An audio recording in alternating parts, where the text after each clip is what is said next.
GCSE Biology, Fighting Diseases, Drugs, SMARTPATHTUTORING.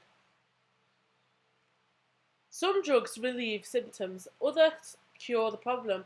Painkillers, for example aspirin, are drugs that relieve pain. However, they don't actually tackle the cause of the disease or kill pathogens. They just help to reduce the symptoms. Other drugs do a similar kind of thing, reduce the symptoms without tackling the underlying cause. For example, lots of cold remedies don't actually cure colds. Antibiotics, for example penicillin, work differently. They actually kill or prevent the growth of the bacteria causing the problem without killing your own body cells.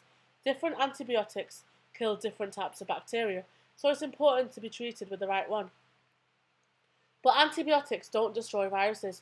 For example, flu or cold viruses.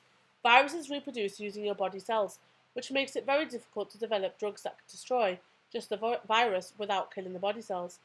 The use of antibiotics has greatly reduced the number of deaths from communicable diseases caused by bacteria.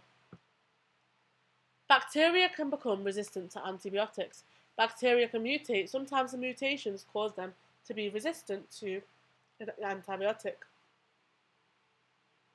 If you have an infection, some of the bacteria might be resistant to antibiotics. This means that when you treat the infection, only the non-resistant strains of bacteria will be killed. The individual resistant bacteria will survive and reproduce, and the population of the resistant strain will increase. This is an example of natural selection. This resistant strain could cause a serious infection that can't be treated by antibiotics. For example, MRSA, methicillin-resistant Staphylococcus aureus, causes serious wound infections and is resistant to the powerful antibiotic methicillin. To slow down the rate of development of resistant strains, it's important for doctors to avoid over-prescribing antibiotics so you won't get them for a sore throat, only for something more serious. It's also important that you finish the whole course of antibiotics and don't just stop once you feel better. Many drugs originally came from plants. Plants produce a variety of chemicals to defend themselves against pests and pathogens. Some of these chemicals can be used as drugs to treat human diseases or relieve symptoms.